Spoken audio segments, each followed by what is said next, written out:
Right. Now we are going to look at the residue theorem. I think this is the final chapter on the complex analysis.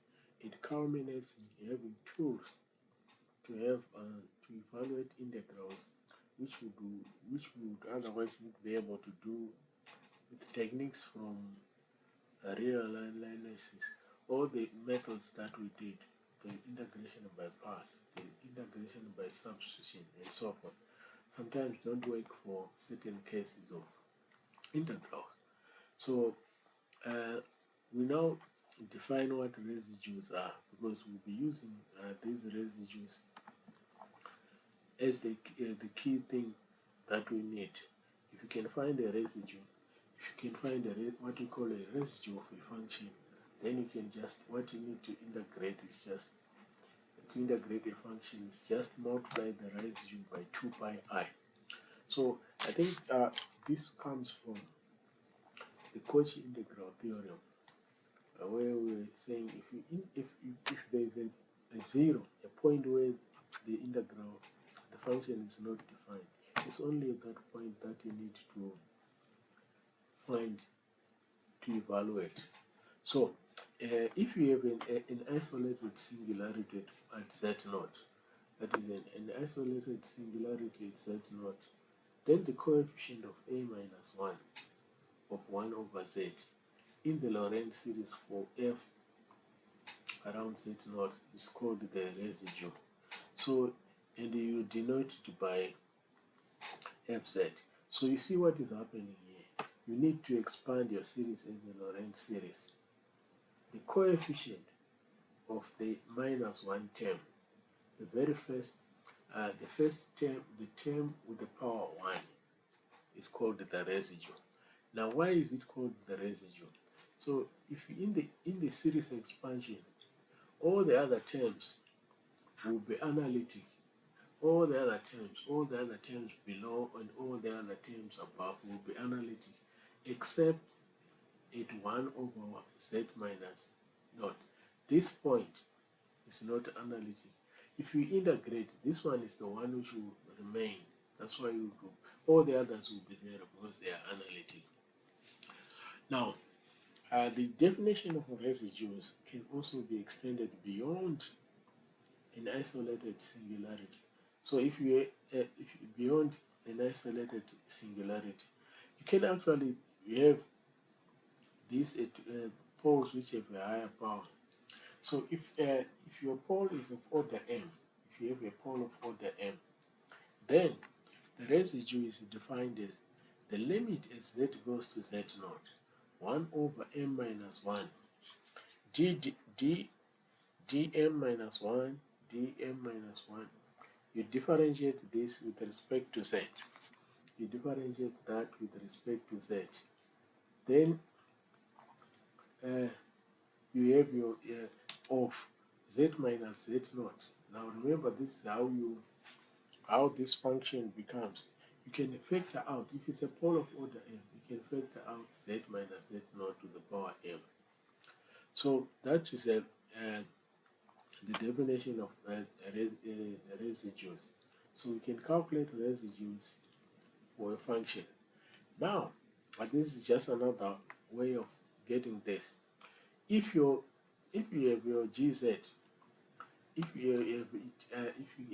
your gz is what we are representing as that, your z minus z0 and fz, for a polar and g as a removable singularity, then the residue can be just be calculated directly as this.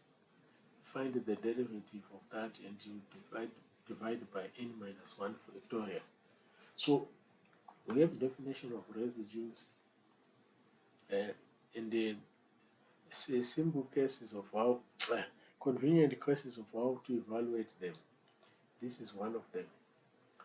Then now residues, you can also have them for a function that is multivariate. You can actually get this multivariate way of defining the residue as a determinant. But I think I will not bother much with this. So we'll go on to now state the residue theory. What does it say? If D is a region and you have any distinct points, the point from number 1 to Z, the distinct points in D, and you let C, you have a contour C, which includes, which is just D, but excludes those points. So you have a contour which avoids the points where it is not singular. Then the function becomes analytic on that contour and with the isolated singularities. If gamma is any closed constructible curve in D that does not pass through any, so you avoid, if you just avoid those points, then the integral, the closed integral over that loop is equals to 2 pi I times the sum of the indicator function at the winding number with respect to Z, and you multiply by the residue of that. So in particular, if the loop, so the indicator will indicate whether it's positively oriented or negatively oriented, and that gives you a winding number. But if you just traverse your contour, if you just traverse the contour in an anti-clockwise direction, and Z1 are distinct point inside the contour, then the integral just becomes the integral over that gamma. The integral over that gamma just becomes 2 pi I. You just sum the residue. So you evaluate the residue at all the distinct points and then add them up. So integration now in this case becomes the issue of evaluating the integral, finding the residue, add them up and multiply the result by 2 pi I. So like I always mention, sometimes if evaluating complex valued integrals does not involve integrating per se, that you sit down, find a function, get its antiderivative. In this case, it's just becoming the issue of finding the residue and adding them. With the Cauchy integral theorem, it was just an issue of evaluating the function at the distinct points where it is actually where it is not defined. So here, if we have our singularities, the isolated singularities, we are ready to go. It's just evaluating the residue at those points. Now, let us go. That is the theorem. Now I've restated it nicely here. So we are going to have an example. So the first example is this one. We just need to find the residues of that point.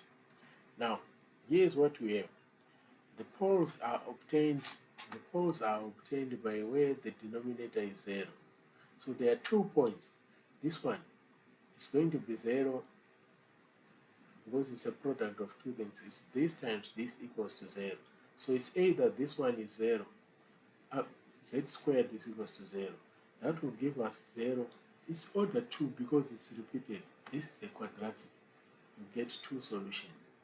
This one, z is equals to minus 2, is order 1 because z equals to minus 2 is equals to 1, it's order 1 because this is just a linear term. So let us calculate the residue of the first one, which is easy. And the residue of the first one is, if we had expanded this, is a series of a Laurent series, we would just get the term of 1 over z, the term of this in the Laurent series. So in this case, we didn't do that, but let us find, using the second definition, for a simple pole, for a pole of order 1, the limit just becomes, this becomes 1. This becomes z minus z naught, and we multiply it by fz. So if you have this will multiply out with the z minus 1. So what will be left with is just the e to the z and z squared. This one will cancel out. So it's that function which you evaluated z minus 2, and you get straight away e to the 2 over 4. So the residue is that one. You get that one straight away. Then we go to the next one. The next one is for the residue at z equals to naught. This is a second order residue. So you have your z minus z naught squared, which is this one, and you multiply by f. So if f multiplies that one, then you are going to have z, and then you are going to have the limit as z goes to 0 of you differentiate this. The derivative of this function here is just this. After when you differentiate, you get this. So it's e to the minus z over z plus 2. Then you have minus e to the z over z minus z plus 2. Now when you combine this, you substitute if this integral is just the integral is z plus 2 to the power 2, then you evaluate here. If you combine this, then you are going to get your integral, the derivative. So substituting z into this final one just gives you minus 3 of pi over 2. So what I would want people to do is just actually get this function, evaluate every step of this, and see how we did that. Now, those are the residues. Now, let us look at now we can evaluate residues. We have done it for a few simple examples. Now let us look at how we can apply this. The basic application of residues. Is to evaluate integrals. So let us evaluate that integral there. The integral of the integrand in this case is z to the power 3 over z minus 1 to the power 3, a cubic expression. Then you have a quadratic times z minus z squared minus 4. So the denominator here is a function of order. The denominator here is a function of order.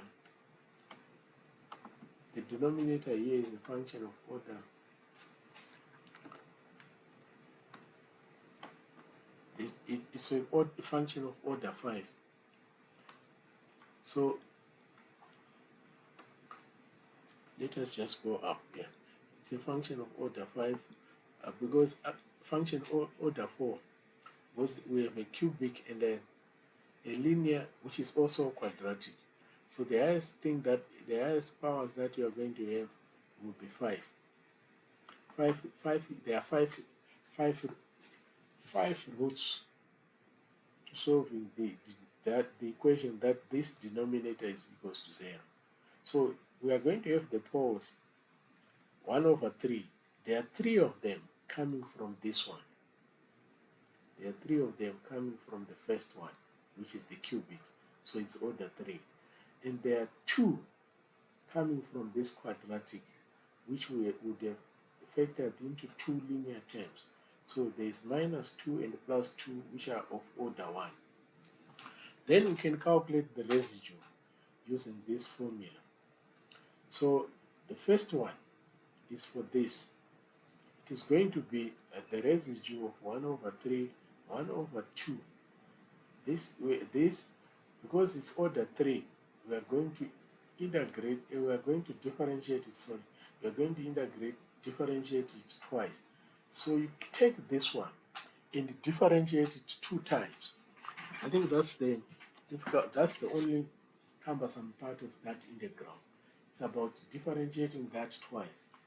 But I think it's actually easier to just differentiate than to actually integrate. So it's just you are going to integrate by differentiating. Uh, Rather, I've said integration is the opposite of differentiation. But in this case, for you to integrate, you just need to differentiate. So you go there and you do that 2 times. I've done this. I've done this on a computer on using Maxima. Uh, it's a tool. It's a useful tool. So if you do this, differentiate once, you will get this. It's just the quotient rule. Then now you do it again. You use the quotient rule again. So you will now have, if you have a quotient, you have 2 terms coming into the integral. Yes, or the product rule, they are equivalent anyway. Or the product rule, they are the same for a quotient. So you have 2 terms coming in. If you now do this again, you have also 2 terms coming in for the, so the first 2 come from this, and the last 2 come from the second one. So your integral, your derivative is those 4 terms. I think you can combine them. You can combine them because if you want, you can combine them because the common factor, you have powers of this, power 0, power 2, and power 3. You can combine them. So I'll just directly evaluate this. You just substitute, because you now divide by half. You just substitute 1/3 where there is what? You just substitute 1/3 where there is z. So everywhere where there is z, you just substitute 1/3. So what it means is that this term, the z minus 2, which is common, it's just 1/3 minus 2. So in other words, you are going to have minus 5/3. So where you have z/2 is minus 5/3 minus 5/3 squared minus 5/3 cubed minus 5/3 cubed. In the denominator, you are going to have 1/9 minus 4. 1/9 minus 4. So in other words, it's going to be 36. It's going to be minus 35/9. So this is going to be minus 36/9 minus 36/9 squared. Minus 35/9, sorry. Minus 35/9 squared minus 35/9 squared, and then minus 35/9 cubed. So the largest number that you have in the denominator is a 9. And if you cube it, 36, you get this 343 is in the denominator. The numerator, if you simplify the numerator, you get 432. So the residue at this point is 432/343. So just go over this and get yourself satisfied that you actually get this. You actually get this. Now, then we have the remaining residues. At z equals minus 2, it's order 1. What will happen is all the other terms you are going to get the other terms, but it is going to be this. This one, the z plus 2, will cancel with one of the terms here. Will cancel with one of the terms here, and then the rest. So whatever you're doing, you can actually get this. You can get this, and just substitute z is equals to 2. You get this as 16/243. Just try to evaluate this. Just try to evaluate this. We cannot fit if we try to do it, the slide will be messy. The last one, you substituted 0, so you are going to have 0 here. So it's 0. So if we use the residue theorem now, the integral will become, you are just going to add 16 to 432, and you multiply by 2 pi I. You are going to have the other the other one, which is 432, and you multiply, you add this one, the minus 16, you are going to have 416 over 343, and that becomes the integral. That becomes the integral. You're going to have that, and that becomes the integral.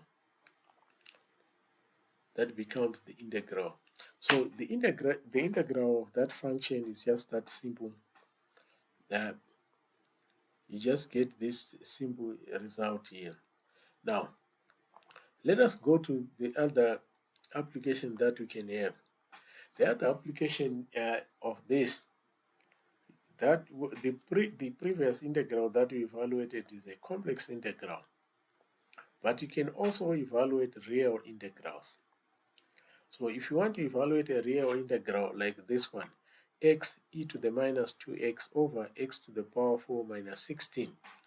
So believe me, if you try to evaluate this integral using any other technique, you will not get anywhere. Because all the techniques, if you try to bypass, it's just impossible. It's just impossible. So how do you evaluate this integral? What we do is this. We try to get a contour that we trace out in the upper semicircle. So this contour should involve the real line. So how do we trace that? So it will be in the upper semicircle, and the upper semicircle, that's the curved part, and then the straight line on the real axis from minus r to r. It's from minus r to r. From minus r to r, and then we call and you call the arc. So the integral over gamma becomes the line on the real part plus the line on the curved part with the radius r dz. So the poles of the integral are there are four of them. There are four of them. So the four are plus or minus 2 and plus or minus 2i. Plus or minus 2 and plus or minus 2i. So there are four roots. Two are negative. So two are negative. Two are negative and two are positive. We want to look for those which lie in the upper semicircle. Of these,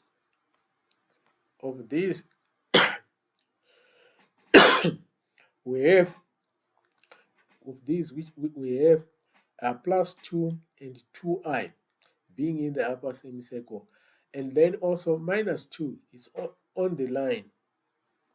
Minus 2 is also on the line. So the one that is below the real line is just 2i. The one that is below is a 2i. So we have 2 minus 2, 2, and 2i as the poles in the upper semicircle. So we are going to proceed to find the residues for that. So for us to be able to find the residue, we factor the expression. So the expression will be the four terms, in the numerator as it is, and then we have the four factors in the denominator. So we now evaluate for those which are enclosed by the contour. So the 2i, its limit is given by this. If you multiply this, what will happen is the 2i will cancel out. Will cancel out with one of the terms in this function. So in the end, you have this. And then you evaluate this when 2i is equals to, you substitute when z is equals to 2i. So you substitute everywhere there with your 2i. So in the end, after simplifying that in the substitution, you get minus e minus 4I. Then you go to the second one, the other positive one. You substitute z is equals to minus 2I, and then this one will cancel with one of the terms. And then you are going to have this, and the residue is e minus 4I over 16. Now we have our residues.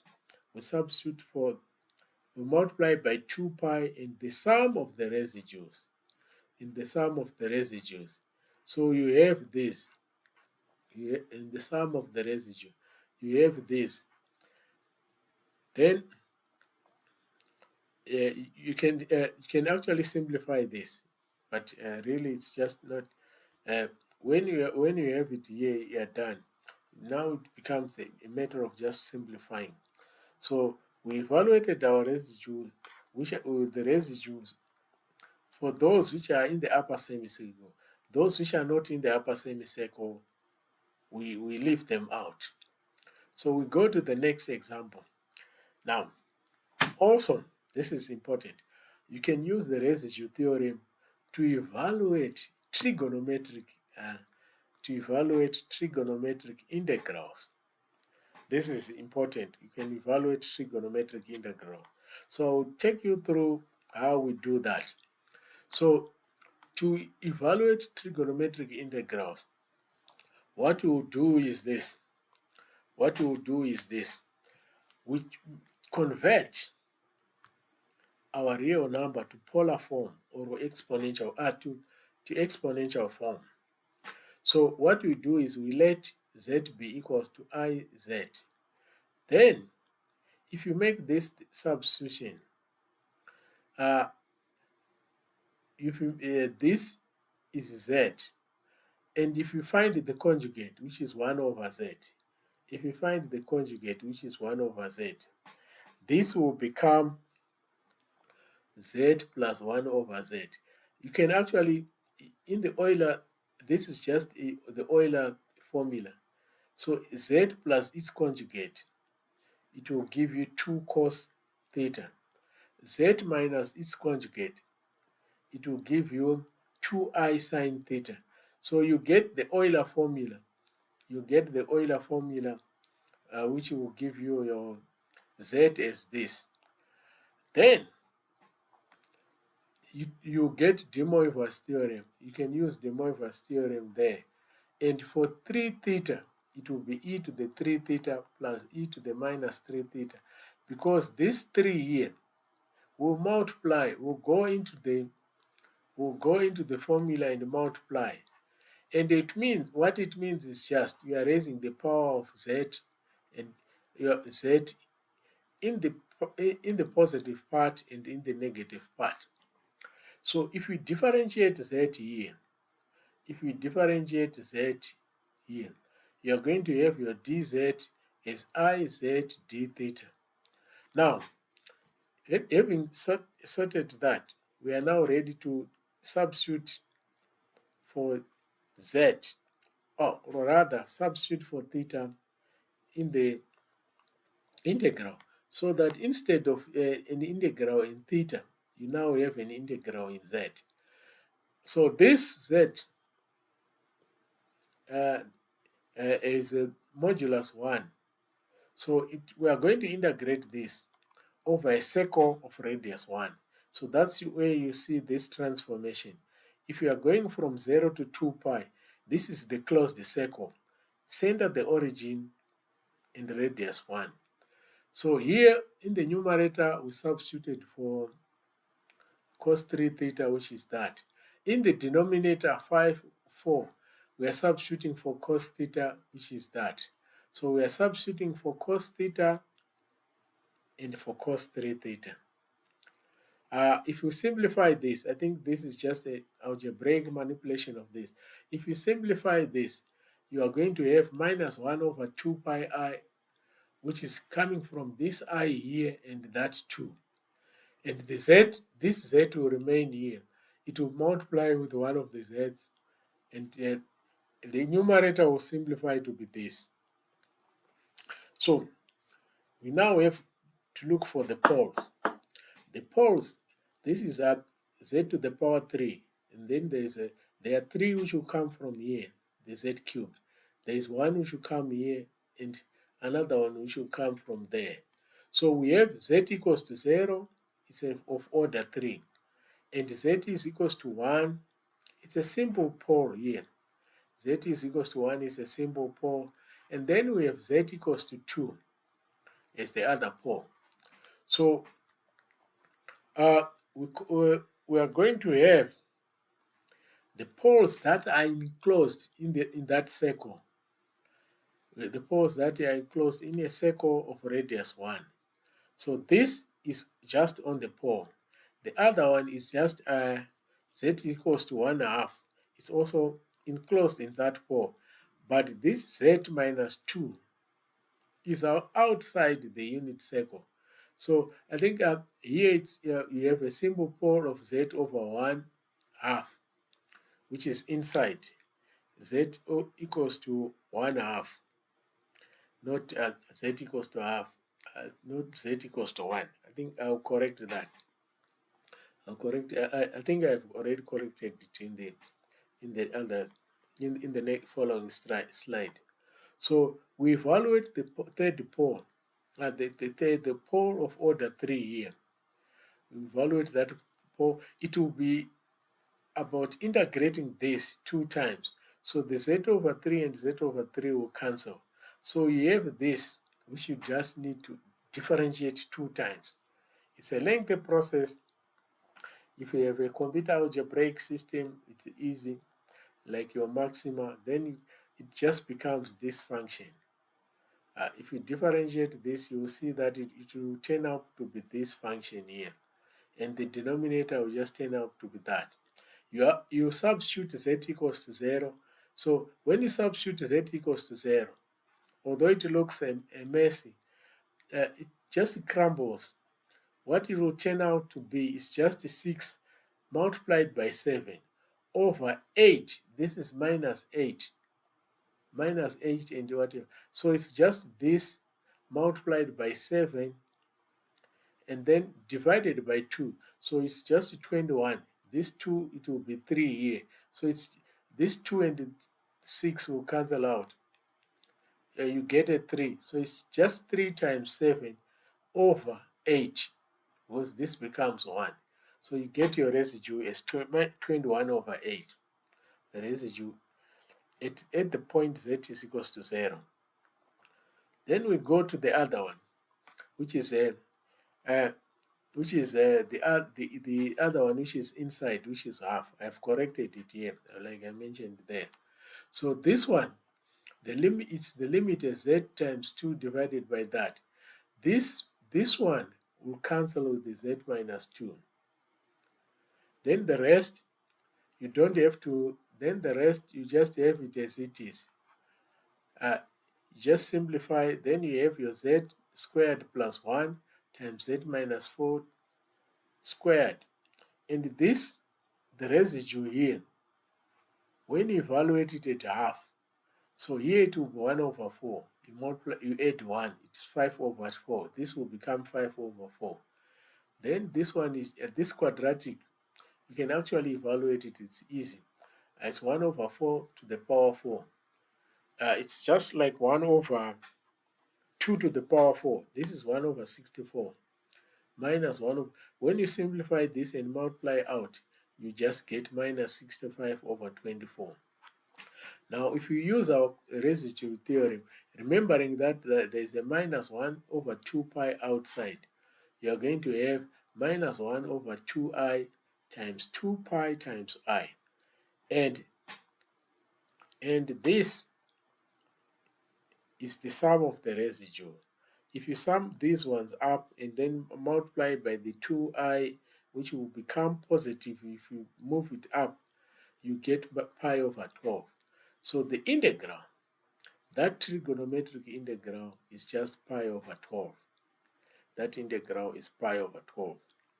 So we've evaluated that a trigonometric integral there. That trigonometric integral, this integral is pi over 12. Now, the next example is this one. Now, our integral now has become complicated.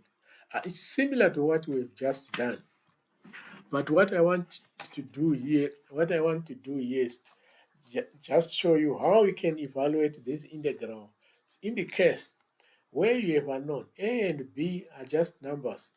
Uh, A and B are just values there, just numbers there. You want to find this integral. So this integral, we do exactly the same. We do exactly the same. You let z be equals to that. You are going to convert your number to the polar form, to the exponential form. Yeah, yeah, exponential form, which is equivalent to the polar form. So if you differentiate, you get that. But sine theta now becomes 1 over 2i z minus 1 over z. So you are going to you are going to substitute for sine theta there only, and then you simplify the rest. It's just then whatever you're going to have in the denominator, you're going to square it so that it is going to be a pole of order 2.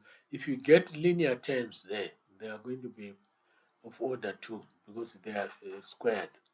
So let us go and do this.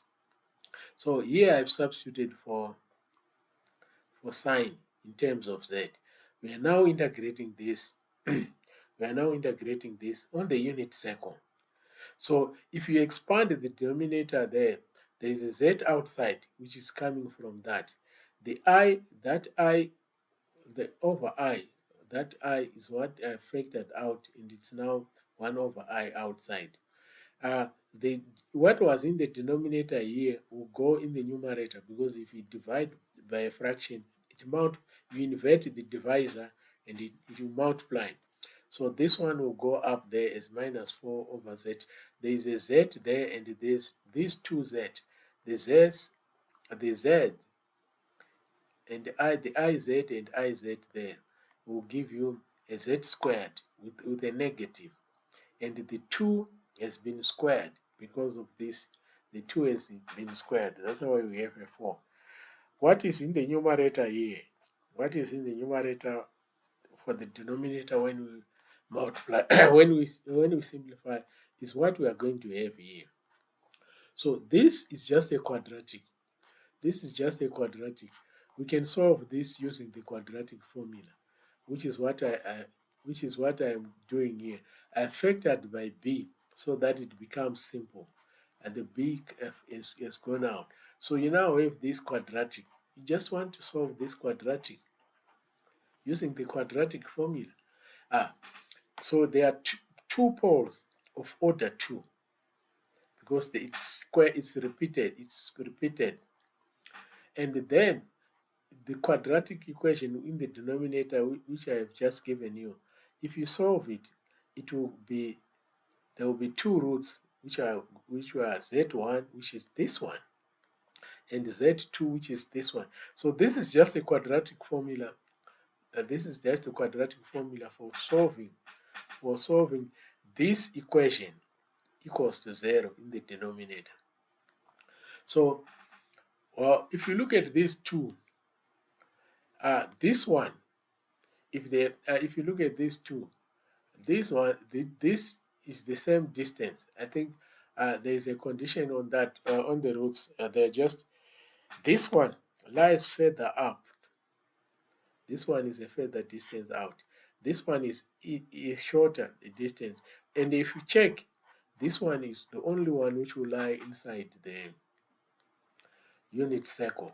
So we'll just evaluate the residue at z equals to z minus 2. At z2, sorry. So the residue is given by the limit. If you let z go to z minus 2 for this, this will become 1. Then you have to differentiate this only once. So if you have this squared, the z minus 2 squared will cancel with this z. So what we have is what we have in the numerator. What we have in the numerator is after differentiate, this will cancel with that. Then we differentiate. So there is the 4z coming in.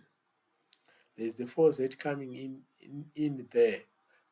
So I think let's if you just go up, there is the 4z here, which will still multiply this. There is a 4z which is multiplying it.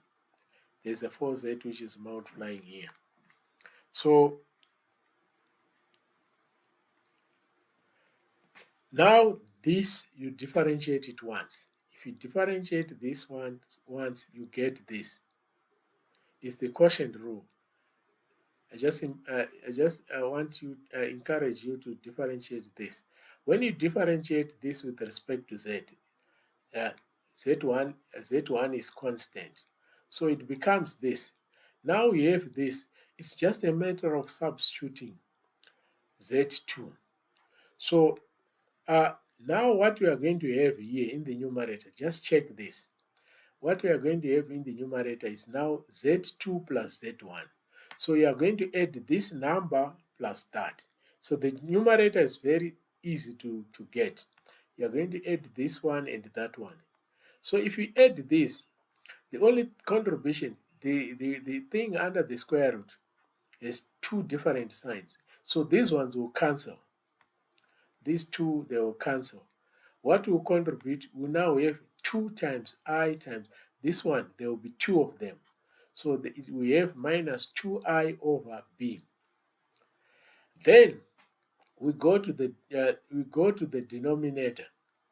We go to the denominator. If you substitute z2 equals to z equals to z2 here, it's going to be z2 minus z1. So what you are going to have is this second root multiplying the first one. So if this one multiply this one, subtract the first one. So if you have this one and subtract this one, you are going to have this all of them. This one and that one have the same sign. So the IA will cancel out. The IA will cancel out. What will remain is just this thing under the radical. So here, what we have in the numerator is the sum of the roots. What we have in the denominator is the difference of the roots. Those things are easy to, for your quadratic, they are easy to evaluate, and you have them here. So if you we simplify that, now you want to simplify using our residue theorem, is 2 pi I. This factor was outside. In the numerator is the sum of the roots. In the denominator is the difference of the roots. Is the difference of the roots raised to the power 3. It becomes 2 pi a over the root of b squared minus a squared cubed. So look at how complicated this integral is. And what this came up, we wouldn't be able to evaluate this were it not for the powerful Cauchy residue theorem. It gives us a tool to evaluate complex integral. So this is one important application of integrals. You can actually go on later on when we look at integral transforms. Transforms like Laplace. The Laplace transform is an integral transform. You can use the residue theorem to evaluate Laplace transforms. You can use the residue theorem to evaluate Fourier transforms. So later on, when we do partial differential equations, we'll be solving partial differential equations using the Laplace transform method and the Fourier transform method. We can use residues in those cases. You can use the residue theorem in those cases to evaluate this. So complex complex the, the knowledge that we've gained in complex analysis is also applicable to the other modules that are going to come. Your partial differential equations, your Fourier transforms, and your Fourier transforms, your Laplace transforms. So we started with the complex analysis because it in this course, because it has applications in the units that are going to follow. So I think this is the last one on this. So we stop here. We have completed this is the last in the series. This is the last in the series lectures on complex analysis. So let's stop there. That's the last one.